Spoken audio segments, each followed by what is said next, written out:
13 రోజులు వెళ్ళలేదు, నేను ఉండిపోయాను. మా ఫ్రెండ్ కేఈ కృష్ణమూర్తి గారు వీళ్ళంతా మా ఫ్రెండ్స్ కదా, బ్యాచ్ ముద్దుగాడ పద్మనాభం గారు వీళ్ళందరినీ పిలిపించి అతను తమ్ముడు అలిగి వెళ్ళిపోయాడు, రాజీనామా ఇచ్చి వెళ్ళిపోయి తీసుకురామని కూర్చున్నారు. వాళ్ళు వస్తే నేను రానని చెప్పాను. అంత పెద్ద ఆయన అంత మాట ఏంటన్నాను. అప్పుడు తెలిసింది తనకి, ఆయనకి విషయం తెలిసింది. మళ్ళీ 2 రోజులు తెలిసిపోయింది. నవనేతరావు చెప్పింది కరెక్ట్ కాదని మొత్తం తెలిసిపోయింది. అది తప్పులేని తెలిసింది. కబురు పడితే వెళ్ళలే. 13వ రోజున మొత్తం 10 మంది 15 మంది ఎమ్మెల్యేలు వచ్చి మంత్రులు పెద్ద ఆయన పిలుస్తున్నారు, బాధపడుతున్నారు, వస్తుంటే వీళ్ళు వెళ్తే వీడు అంత కోపం ఏంటి అన్నాడు. అంత కోపం మీరు అన్న మాట ఏంటండి, ఆస్తులు అమ్ముకొని రాజకీయం చేసాము, కాంత అగ్గా చేసుకోండి, నేను ఏదో కరప్షన్ చేసినట్టు మాట్లాడారు, అందుకే బాధ అనిపించిందండి, అందుకే రాజకీయించారు. మీ నాన్నగారు తిడితే పడవా అన్నాడు. అంటే ఏమంటాం, అలా కాదండి బాధ అనిపించింది సార్. నీ రాజీనామా తీసుకో చెప్పే. ఆ సంఘటన మా ఇద్దరు ఫస్ట్ టైం ఇద్దరికి, అది కూడా ఎప్పుడు కూడా నాకు గుర్తొస్తుంటుంది. అదే సంస్కారం, అతనికి సంస్కారం మళ్ళీ తెలుసుకోవడం, మళ్ళీ పిలిపించడం, ఇవన్నీ కూడా ఆలోచిస్తుంటే అందులో రామారావు చిన్న ఆయన కదండి, మహానుభావుడు కదా. ఆయన సినిమాలు చూసి మీరు డ్యాన్స్ వేయడం అలాంటివి ఏం జరిగాయండి మీ యూత్లో ఉండేటప్పుడు? సినిమాలు ఎక్కువ చూసేవాడిని. అదే అండి, ఆయన సినిమాలు అప్పట్లో మీరు కాదు సార్, అప్పట్లో మీ ఏజ్లోనే నాకు తెలిసి మీ ఏజ్లోనే మీ టీనేజ్లో ఎన్టీఆర్ గారు ఏఎన్ఆర్ గారు అంతే కదండి, వాళ్ళిద్దరే పెద్ద హీరోలు. అంటే వాళ్ళ సినిమాలు పోటాపోటీగా వచ్చేవి. ఎప్పుడైనా మీరు ఇన్స్పైర్ అవ్వడం, ఆ విధంగా ఇమిటేట్ చేయడం అలాంటివి ఏం చేశారండి? అంటే ఒకటే చెప్పడరా, చెప్పండి సార్. యాక్చువల్గా నాగేశ్వర ఫేవరెట్ని. ఓకే. చిన్నప్పుడు. తర్వాత రామారావు గారు పౌరాణిక సినిమాలు చూసిన తర్వాత రామారావు గారు అంటే ఇష్టపడ్డాం. తర్వాత నాకు లైఫ్ ఇచ్చింది అతను, ఇంకా భగవంతుడిలాగా చూసుకున్నాం. మీరు రాజకీయాల్లోకి వచ్చిన తర్వాత నాగేశ్వరరావు గారిని కలిసే అవకాశం కలిగే ఉంటుంది కదండి, అప్పుడు ఎప్పుడైనా చెప్పారా సార్? రోజు వారం సరిగ్గా నేను నాగేశ్వరరావు గారి ఇంటికి అండి. అంటే రాజకీయాల్లోకి రాకముందు కూడానా? రాజకీయాలకు వచ్చిన తర్వాత అక్కడే ఉండేవారు కాబట్టి. ఏంటి సార్ వెళ్ళి ఏం చేసేవారు అంటే ఆయన పిచ్చపట్టి కబుర్లా? అతను రోజుకి 2 పెగ్గలు బ్రాంతి తాగుతాడు, అంటే డాక్టర్ సలహా. అవునండి, అవును, ఆపరేషన్ అవును. అప్పుడు రోజు 2 పెగ్గలు తాగుతాడు. నేను కూడా వీళ్ళు కూర్చుంటే బారు ఉంటుంది, అతను 2 పెగ్గలు, నేను 2 పెగ్గలు తాగాడు. నాగేశ్వర గారు 2 పెగ్గులు, మీరు 2 పెగ్గులు. అది బ్రాంతి తప్పించి ఎక్కడికి ఇది తాగాడు. విశాఖపట్నం వచ్చేటప్పుడు కూడా నాకు కౌరు పెట్టేవాడు, ఏదో ఫంక్షన్లు కానీ షూటింగ్ వచ్చాడు.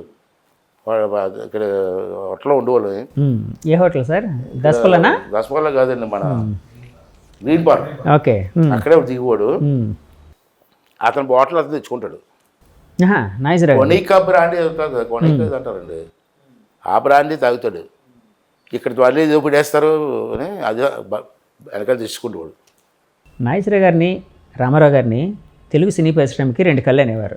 కానీ వాళ్ళిద్దరి మధ్య కూడా భేదాభిప్రాయాలు కొన్ని వచ్చాయని అప్పట్లో, అంటే కొంత ఏడమొహం పెడమొహంగా, అంటే అక్కడక్కడ, అంటే చరిత్రని అంటే తవ్వుకోవడం కాదు కానీ అంటే మీకు తెలుసు కాబట్టి మీ ద్వారా ఒక క్లారిఫికేషన్ ఇప్పించడం కోసం నేను అడుగుతూ ఉన్నాను. వాళ్ళిద్దరి మధ్య నిజంగా భేదాభిప్రాయాలు వచ్చిన సంఘటనలు ఉన్నాయా సార్? వాసన చెప్పంటారా? చెప్పండి సార్. ఇద్దరు అన్నదమ్ముల్లో ఉండేవారు. ఇవన్నీ సృష్టించేది ఎవరంటే వీరాభిమానులు ఉంటారు కదా, ఆ పోస్టుల మీద పేడుకోవటం, ఈ పోస్టుల మీద పేడుకోవటం వీళ్ళు పెట్టి, కానీ ఇద్దరు అన్నదమ్ములు ఉండేవారు. ఈ నమ్మరండి, నాగేశ్వరరావు గారు అమ్మగారు రామారావు గారి ఇంటికి పిలిచి భోజనం పెట్టి పంపించింది. పెద్ద అబ్బాయి అనేవారు కదండి. పెద్ద అబ్బాయి అంత ఇష్టం.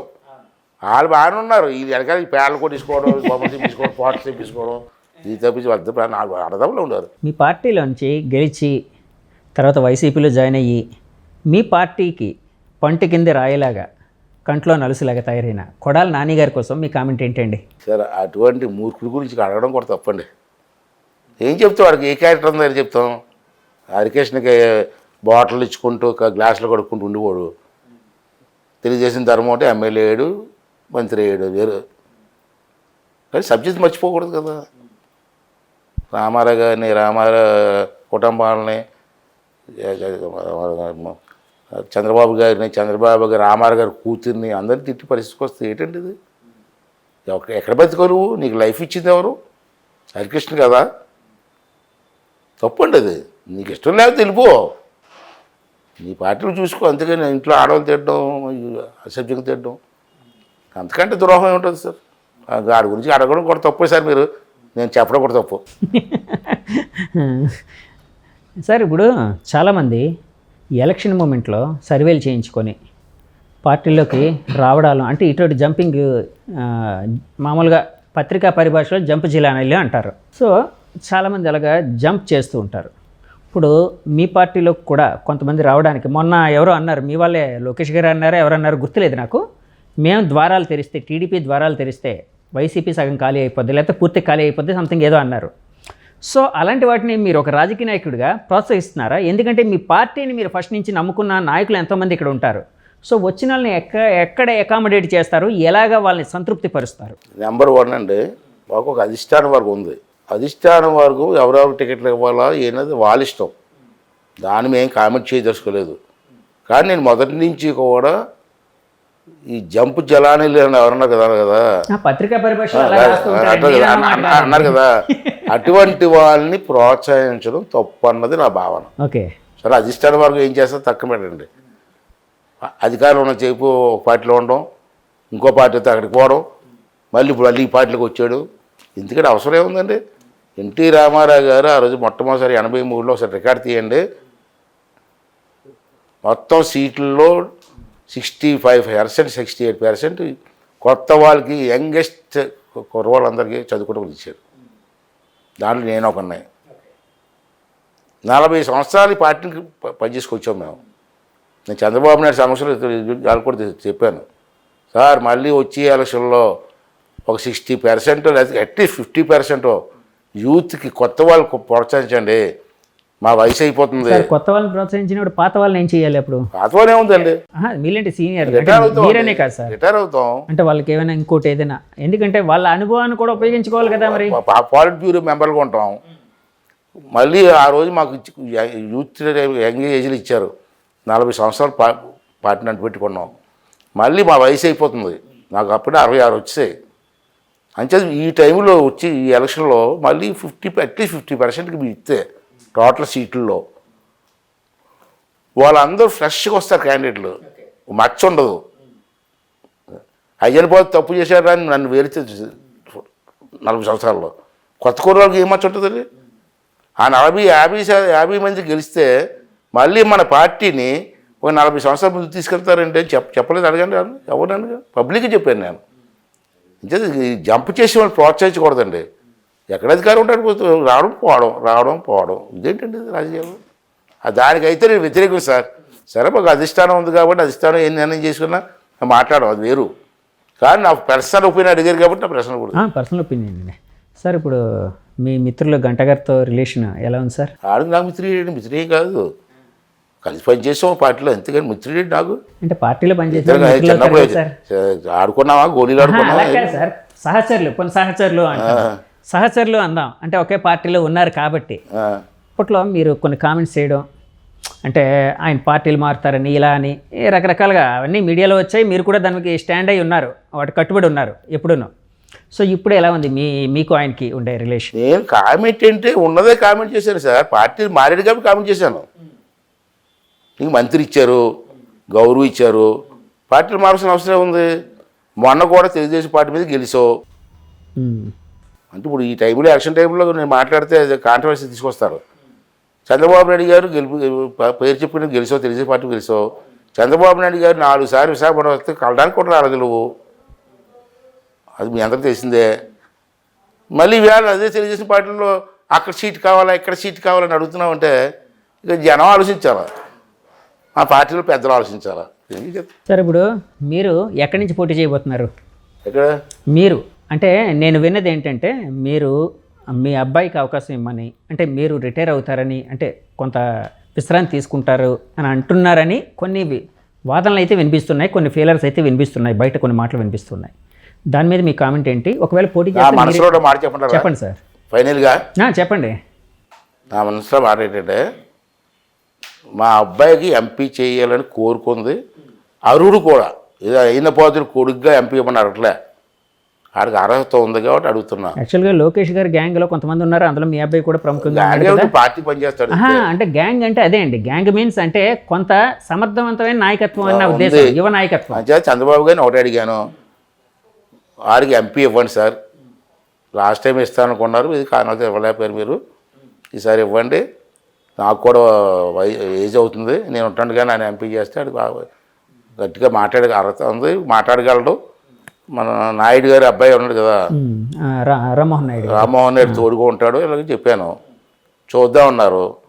మళ్ళీ నిన్నేమో ఒక స్లోగన్ వచ్చింది, ఒకే కుటుంబంలో ఇద్దరికి ఇవ్వరని. ఇద్దరికి ఇవ్వడానికి మీకు ఇష్టం లేదు, నేను మానేస్తాను, అడిగి ఇవ్వన్నాను. ఓకే, అదే నువ్వే లేకుండా అలాగ అన్నాడు. మరి మీ పాలసీకి వ్యతిరేకం వస్తుంది కదా, అంచేది ఎవరో తగ్గాలి కదా, తగ్గపోతే నాకు అవసరం లేదు, ఇద్దరికి ఇస్తే ఇవ్వండి, ఇద్దరు పొడి చేస్తాం. ఒకవేళ మీకు ఇబ్బంది, మీ పాలసీ వల్ల ఇబ్బంది అయితే ఆడికి ఇవ్వండి, నేను మానేస్తాను. ఎక్కడండి? అనకాపల్లి అండి అడుగుతున్నారు? అనకాపల్లి ఇంకెక్కడ? అనకాపల్లి ఎంపీగా అడుగుతున్నారు అబ్బాయి, మీ అబ్బాయి. ఇప్పుడు నువ్వు ఎంత చెప్పి సోకాలు లీడర్లు ఎక్కడ ఇచ్చినా పర్లేదు అన్నాను, నాకు ఎక్కడ అవకాశం ఉంటే అక్కడే వద్దు కదా. చంద్రబాబు గారు ఏమన్నారు సార్? చూద్దాం అన్నారు. చూద్దాం అన్నారా? అంటే ఇంకా సమయం ఉంది కాబట్టి. అంటే ఇక్కడ కూర్చోలేదు, పాలిట్ బ్యూరో ఎలక్షన్ కమిటీ కూర్చోలేదు.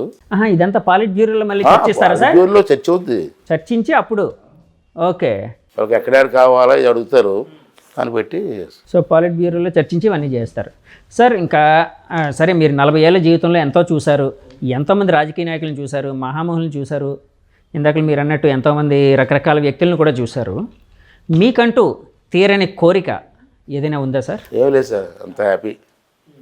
నాకు ఇద్దరు పిల్లలు బాగా ప్రయోజకులు లేరు, పిల్లలు అయ్యాయి. ఇంక ఈ వయసులో నాకు మనవరాలు ఉన్నారు, హ్యాపీ. నా జీవితం చాలా హ్యాపీ అయింది. అంటే కాదు సార్, మంచి భార్య దొరికింది నాకు, అర్థం చేసుకున్న భార్య, అంతకంటే ఏం కాదు సార్. రాజకీయ నాయకులకి జీవిత భాగస్వామి సహకారం చాలా ఉంటుంది కదా, చాలా అవసరం. మెంటల్గా పీస్గా వరీస్ లేకుండా హ్యాపీగా ఉండాలంటే ఇంట్లో వెళ్ళాలి, చాలా అవసరం. ఉంటే అవకాశం ఉంటే ఇద్దరు పోటీ చేస్తారు, లేకపోతే మీ అబ్బాయి చేత పోటీ చేయిస్తారు, అంతేనండి? నా ఉద్దేశం. అదేనండి, హైకమాండ్ ఏ డెసిషన్ తీసుకొని ఫాలో అవుతుంది, దాంట్లో లేదు. ఒకవేళ అలాంటి పరిస్థితి వస్తే టీడీపీ పార్టీకి ఏ విధంగా ఉపయోగపడతారు సార్ మీరు? సలహాదారుకి పెట్టుకోవచ్చు, లేకపోతే పాలిట్ బ్యూరోలో ఉండొచ్చు. పాలిట్ బ్యూరో అంటే సలహాదారు కదా. ఇప్పుడుండే పరిస్థితుల్లో రేపు ఎలక్షన్ జరిగితే మీ కూటమికి ఎన్ని సీట్లు వచ్చే అవకాశం ఉంది, వైసీపీకి ఎన్ని సీట్లు వచ్చే అవకాశం ఉంది, మీ అంచనా? జగన్మోహన్ రెడ్డికి రాజకీయ సమాజం జరుగుతుందండి. నేను అంకిల్ గారిని చెప్పను, అలాగే ఇళ్ళగా రాజకీయ సమాజం ఖచ్చితంగా జరుగుతుంది, జరిగి తీరుతుంది. కాశ్మీర్ రాసుకోండి, డేట్ వేసుకోండి, తర్వాత నాతో మాట్లాడండి. Okay sir, thank you sir. చాలా సమయం మాకు ఇచ్చారు, చాలా విషయాలు పంచుకున్నారు. Thank you very much. ఇంకోసారి మళ్ళీ ఇంకో ఇంటర్వ్యూ చేసే అవకాశం ఇద్దాం. వ్యూయర్స్ చూశారు కదండి, రాజకీయ జీవితంలో తనకంటూ ఒక సుస్థిర స్థానాన్ని సంపాదించుకున్న అయ్యన్న పాత్రుడు గారు, ఫైర్ బ్రాండ్ అయ్యన్న పాత్రుడు గారు తన ఆలోచనల్ని, తన అభిప్రాయాలను మనతో పంచుకున్నారు. మనకు చాలా సమయం అయితే కేటాయించారు. ఈ ఇంటర్వ్యూ మీకు నచ్చితే మా ఛానల్ లైక్ చేయండి, కామెంట్ చేయండి, షేర్ చేయండి, సబ్స్క్రైబ్ చేయండి. Thank you very much. Signing off మీ Jagadish from journey with Jagadish. Bye bye.